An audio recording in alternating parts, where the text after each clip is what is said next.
This is something we've talked a lot about internally lately, is that, if you don't know about something, you're a little scared of it, a little bit of research, like, to figure out where to start, that's a good thing. But getting in that like forever research or forever dreaming about it thing, it doesn't.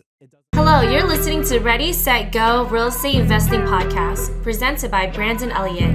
This show will be going over all aspects of real estate investing and is intended to educate, motivate, and prepare you to take action on your first or next real estate investment. For more information, please visit BrandonElliottInvestments.com. Thank you for listening and enjoy. Welcome back, everyone, to Ready, Set, Go Real Estate Investing Podcast. My name is Brandon Elliott, the host. Excited to have you guys on today. We have a guest over in the Kentucky region of America, which I love. Andrew, you jumped in accidentally, became an investor back in during the COVID days, right? Can't wait to hear more about that story. But you jumped into real estate, and you've doubled some assets thus far. You're doing more of the short-term type of rentals and kind of bigger units of that, I believe. And you like offering to large group stays and so forth.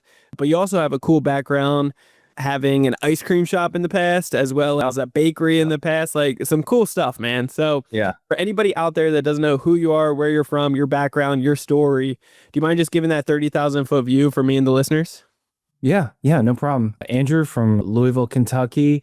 We got the Bourbon Trail here, all sorts of fun stuff to do in Louisville. It's kind of a hidden gem in the Midwest, South. We really don't know where we are here in Louisville. So 30,000 foot view. Spent a little time, one of the mega corporate pizza chains right out of college, and learned a lot about marketing and, the way the corporate grind is, and didn't want to do that, but had a lot of knowledge from that and decided to open an ice cream shop just because kind of similar business model to pizza. Yeah. We ended up with 2 ice cream shops, a food truck. It was a blast, watching kids grow, not kids, but like teenagers grow and develop, and bringing them in, having them for a couple of years. And that was great. And during COVID, got a little bored. So we opened up a bakery to serve the coffee shops here in town that couldn't get muffins, just kind of an entrepreneur thing to do. Classic, like just too many ideas, and kind of classic entrepreneur all over the place. Like, the worst thing you can possibly be doing. I goes back to the ice cream shop and call my dad, and I'm like, hey, we gotta move this bakery. And he's like, I'm really tired of seeing you pay rent. Like, I'll help you buy something, so you can stop paying rent, thinking something small. So I found this 10,000 square foot building, and, I have a couple buddies that were in real estate, and they're like, it's a great deal. It's got long-term renters on the second floor, little Airbnb on the third floor. You could probably make this work and pay for the building with the tenants and the Airbnb, and you don't have to worry about, really the mortgage too much. And I'm like, oh, this is a great idea. So they kind of helped me through it. And we did a bunch of research and submitted plans to the city. And the city had recently changed some permitting, like hood issues. I don't know how much your audience knows about restaurants, but there's different types of hood vents. So we went from like a small, hood that just removed heat and smoke to like a full fire suppression for fryers and all this. And I was like, we just got ovens, guys. Like, and they're like, you got to do that. So it took our project from like $250,000 to build out this bakery to $500,000. Wow. That's a big difference. Big difference. And I didn't think I could sell that many blueberry muffins. So I woke up in the middle of the night, and a really close friend of mine had built one of the very first, call it like big Airbnbs that slept 16 people. Nice. And he said, you should Airbnb this whole place. And I was like, you're crazy. No way. And so I was pretty good at Excel, modeled it out, and it was a clear path forward to kind of pivot out of this can't sell that many blueberry muffins situation. I love that. So what's the square feet on that property? It's 10,000 square feet, 5 apartment style units. How many people are you sleeping there? Our typical group, funny enough, is like 15 to 20. but we can sleep up to 50. And that's like a kids sports team here for a tournament, like Sure. on pull-out couches. But our typical business is bachelor, like guys your and I's age, like, the last guy getting married in the group, mid 30s, bachelor parties here to do Bourbon Trail and just have a great time. They've got good jobs, and it's not a 21-year-old bachelor party trying to just like get crazy. And then it's kind of flipping the script, but in a way, it's the same customer for us. It's corporate retreats during the week with younger people that want to, that work at cool companies and want to do, some meetings off site in privacy, as well as, go have some fun on back to the Bourbon Trail. Yeah. So now once you had that epiphany of like, man, the city's making me double this. I can't do that. I'm not going to be able to sell these, these blueberry muffins to make it happen. Your friend told you turn it into Airbnb. You started drawing it out and then just started implementing it. How much did it cost to get it prepped for Airbnb? Yeah, short-term rentals in general. Short-term, yeah. By the time we were done, I think we had a couple overages, and we were around $400,000 to build 2 apartment units on the first floor where we were going to put the bakery. Okay. And we ended up with 7 bedrooms and 4 baths. So it's not bad. So all in about 400,000, or how much was it to purchase the property as well? We were about all in when we were all said and done, furniture, fixtures, the core, construction, about $500,000. $1.5 million. $1.5 million, but you're financing a big chunk of it, I'm sure, right? Yeah, this was the genius of a couple of friends of mine kind of worked with me to get all the cash back out at the end of it. Yeah. So they kind of like held my hand and, really made a home run for me on the first one. So doing a BRRRR strategy, basically. BRRRR strategy, and then run the short-term rental over the top of it. Yeah. And it was never modeled in Excel to be for large groups. It was just 5 individual units. Yeah. Come on. So now what is the cost on that per month? Like what's the mortgage that you're running, and then what is it actually producing? Yeah. So we're at we pay about $10,000 a month in the mortgage, and then we clear, NOI about $10,000 a month, a little more than that, some months, but well, maybe more than that actually, because we're probably 20. I've got another project going on. So like cash to me right now is like, it just all is going someplace. So, we know the numbers, we have them, but yeah, we're probably doing closer to 20 a month. Cool. I love it. That's awesome. And so let's backtrack a little bit here. Because that's stabilized. That's good to go. Everything's running properly, right? Nothing. Is there any other plans with that before we switch? No, it's just cool. It's on autopilot and printing money, doing well. Doing well. We change the batteries on the locks when they die, and that's it. Yeah. And so you have no money into that project either, right? What did it appraise at? Like 2.3 million. Let's go. The end of construction. Yeah. So about 800,000 in equity. Yeah. Great. I love it. So 800,000 in equity, got all your money back out. Did you get paid out on it extra? They did not want to do that because we had not completed construction yet. We got really lucky. Yeah. The banker sent me an email at one point that said, we have money in the vault with your name on it. So I think they were just, it was like, this is really weird, but okay, great. Yeah, that's funny. What was it, a local bank that you used or what? Really small local bank with 2 retail locations. The CEO of the company, of the bank came out to review the property in the middle of construction. Yeah. Very cool. That's awesome, man. Talk to me. Why real estate? Like why even outside of that, the entrepreneur bug of your very first thing was an ice cream shop, right? Yeah. And so you got inspired by doing the pizza gig, but did you have any other family members, friends that were doing this type of stuff? Like it's very rare for a young guy, even working as, at the pizza shop, to get inspired to like, hey, I should actually open up an ice cream shop. Or something similar, right? Yeah, that's a great question. Entrepreneurship's kind of been on both sides of my mom's family and my dad's family, kind of throughout the entire lineage of the family. And so it was kind of just like, it wasn't really even a thought. It was like, this is just what you do. Yeah. You go figure something out on your own. And, having great mentors is, I'm not going to say it's made it easy, but it's gotten me to the point of where I am and accelerated things. And then, to your question, why real estate, I had done a little bit of like trying to kind of play or get into the private equity world. And, it didn't happen. Louisville's not a great place for that. And, just kind of understanding like, multiples that businesses sell for and things like that. And once we kind of got the cash out of that first property, and I was like, wow, that was pretty cool. Like there's no cash in this thing and it's printing money. And then all of a sudden I realized that these things are selling on cap rates. They're basically small boutique hotels, micro boutique hotels is the way they're selling.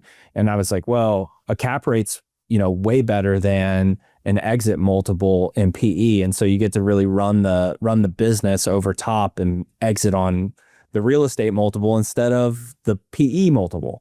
And it's better. So, just kind of looking at the hard finance and the numbers of it became more appealing, and you just get more leverage on the, your effort you put into something, that effort you put in to get that dollar out gets multiplied further on the exit. I love that. Yeah, it couldn't be further from the truth. It's like at the end of the day, what's cool is real estate, there's so many different options, right? Your initial thing was to set up a bakery. And once the bakery was like, man, these numbers aren't going to pan out anymore. I got to do something. Instead of like a fire sale and lose all that money, instead you pivoted. Like, instead of A working, you went to B, C, D, you just went down the arsenal, the list, had some good mentors around you, some guidance, and then afterwards made, putting a couple $100,000 into it. Even with the financing piece of it being all in 1.5, if it appraises in a short period of time for 2.3, like where are you going to find that anywhere else? It's powerful when you can do that and then still control it, still own it, have no money into it, get paid out on the deal. You have all this equity. Now it cash flows, and now you can just repeat this process. So I assume the next step for you is just repeating that process, right? Continuously grow and pick up more deals like that. Yeah. Yeah. Currently right now, where I'm at right now is another building that I've purchased. And, it's the same kind of method that we backed ourselves into with the first one. This was an unwanted piece of it's an office building. It's horrific. You can see it behind me. It's like, I guess I would want to work here in like 2003. And so it's an office building. We basically bought it for the price of the dirt, and we're going to renovate all 18,000 square feet of it into more short-term rental space. It'll be 8 4-unit apartments, and so it's going to be pretty cool. And we're just in the beginning stages of starting that. Got financing in place, contractors lined up, and just kind of sitting here twiddling our thumbs waiting for a construction permit from the city. So how much did you pay for that one? We paid 1.1 for it. 1.1, that's basically the dirt for it. And then afterwards, the location for it, how is it? Is it a good, strong spot? You can't get any better. It's nice. It's in downtown Louisville. It's 10-minute walk from the Whiskey Row. Yeah. That's like 3 blocks. Beautiful. Yeah. And then so when it comes down to the city, have they been easy to work with, and kind of, are they fair? What kind of experience have you had with permits? Yeah, I would say they're fair, but it's certainly not easy. There's a lot of hoops to jump through in the city. It's not like California though, right? I don't know how bad California is, but here's one example: is they're dictating the finish, the limestone finish around the front windows that we're changing out. So they gotta pick something. They gotta pick something. And it's like, yeah, gotta pick something, or else are you even working? Yeah. And so I imagine, California is probably similar. There's just a lot of fees involved in it. There's a lot of lawyers, a lot of just holding costs to even get going. So where are you getting this capital to actually be able to complete the renovation? Because I mean, building 4 renovating 8 4-unit buildings, basically. That's converting it into that. That's a lot. Yeah. So we got a giant banknote and we were able to use SBA 504 program for that. Yep. And then just a little bit of family money to make the difference. That's awesome, man. I love it. And so you went after that financing after purchasing the property. You had to purchase first, right? Yeah, we purchased with a banknote as well. Yeah. And then went after that 504 program. That was almost an 8-month process. Yeah. So it was long, but it allowed us to be only 15% down. Love it. Yeah. And then because it's not producing anything right now, you basically had to speak the vision over it to the banks and SBA and all that, right? To be able to even qualify for this. Yeah, that's true. And then we just kind of had the holding costs. Like the other property produces enough that we held it with the cash flow off of that one. Yeah. And then what kind of interest rates were you seeing from both of those, the purchase as well as the SBA? Yeah, I think the purchase was like a 7.5%. Yeah. Pretty high, but if you can pick this up and you know what you're going to do with it, I don't think it's the biggest deal. And then refi in the future, it's going to be great. Yeah, exactly. And then we don't have our rate yet just because of the way the 504 program works. When construction's finished, we'll get a debenture, but it basically runs in line with the 5-year treasury plus another 2.5-3%. Yeah. So I've modeled our like final interest rate around 6.5, 6.25, somewhere in there.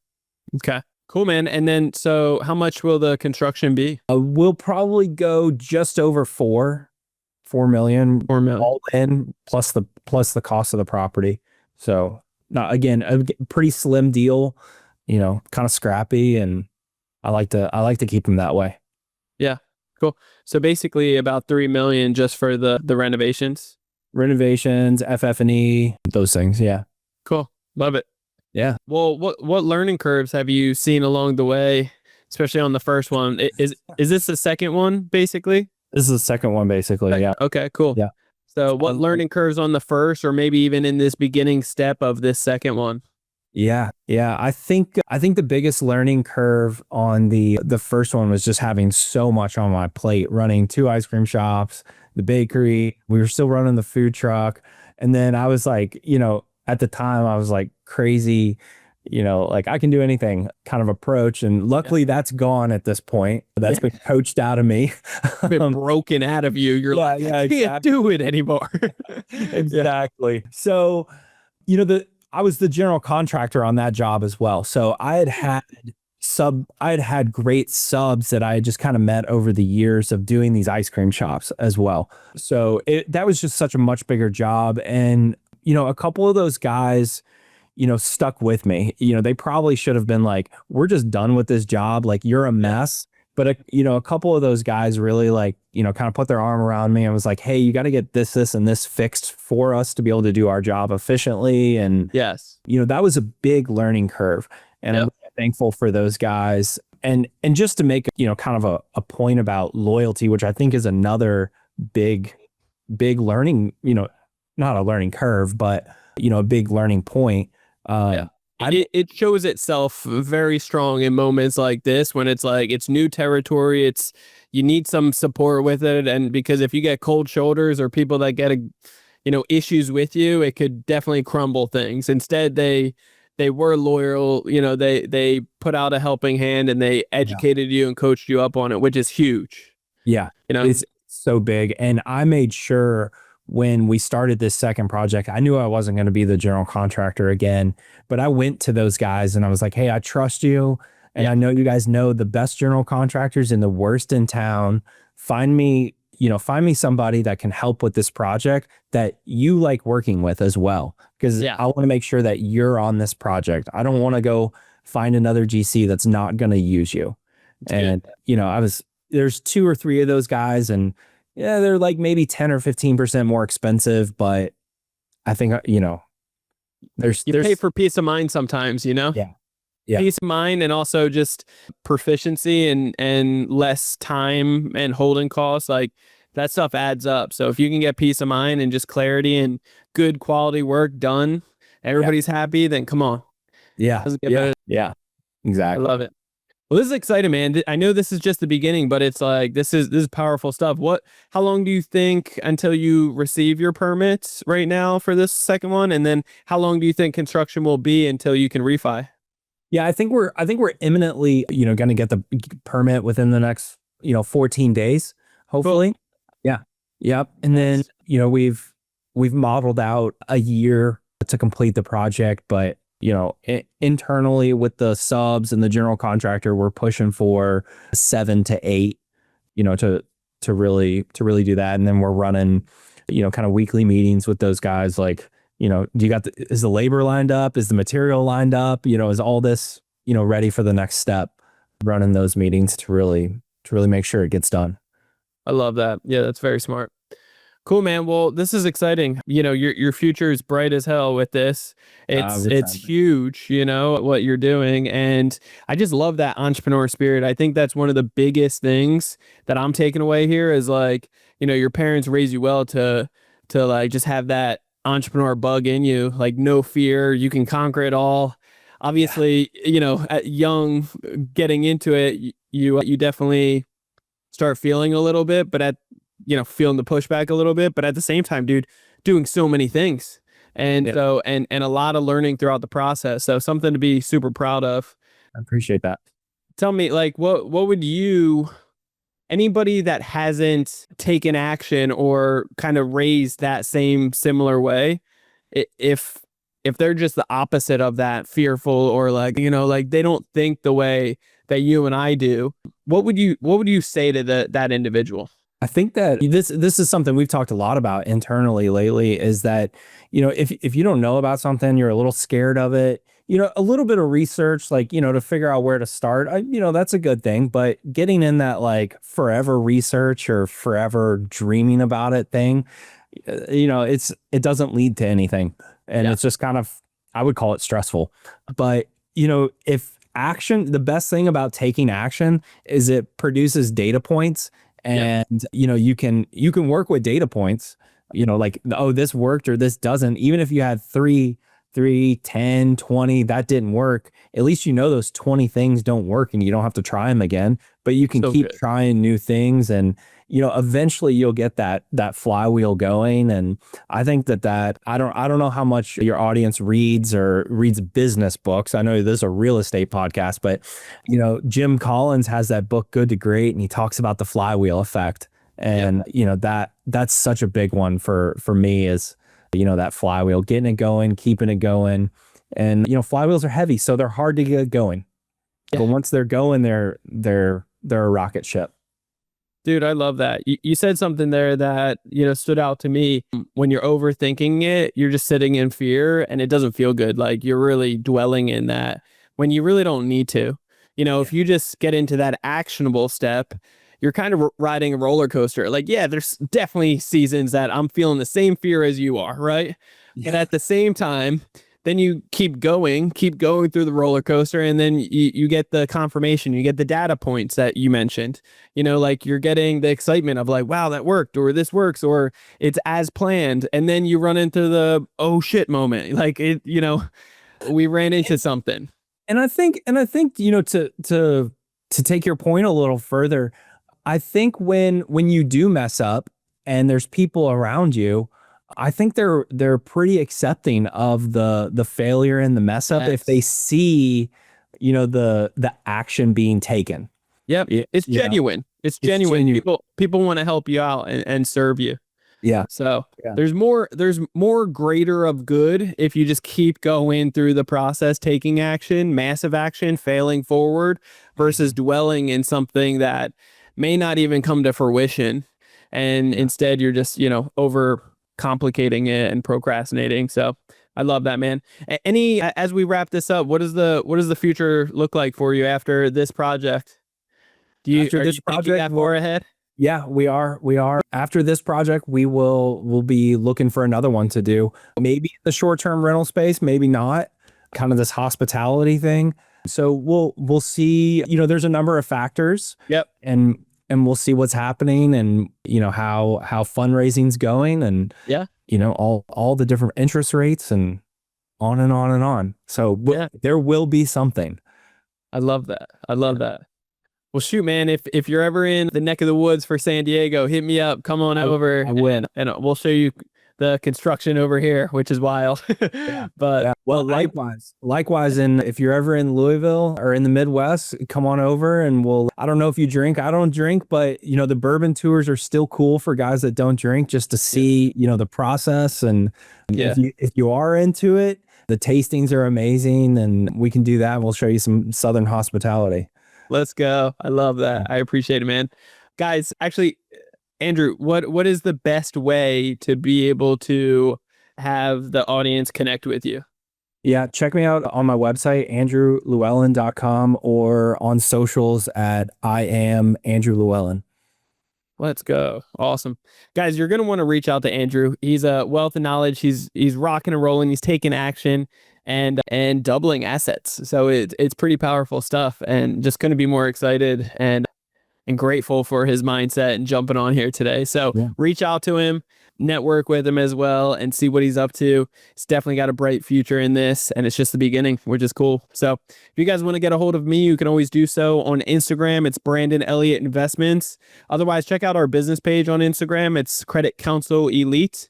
Speaking of which, if you're looking for funding, I'm talking up to $500,000. I'm saying like $200,000, $300,000, $400,000, $500,000 plus in new capital with interest rates as low as 0%. We can show you how to get access to it with up to 90% approval odds. Just check out creditcounselelite.com. That's www.creditcounselelite.com. We'll show you how to get massive amounts of funding from banks. I'm talking a lot of funding. So if you're interested, reach out. I would be happy to serve you guys. And if you have not already, hit subscribe to Ready, Set, Go Real Estate Investing Podcast so you get the newest episode every single Monday. Leave a 5-star review and share this out with somebody else that needs to see it. And we'll catch you on the next one. Till next time, guys, God bless. Andrew, appreciate you, brother. Thank you. Thank you. Thanks for having me. This has been another episode of Ready, Set, Go Real Estate Investing Podcast, brought to you by Brandon Elliott. For more information, please visit BrandonElliottInvestments.com. Also, please don't forget to like, share, and leave a comment below. Thanks again for joining. Until next time, God bless.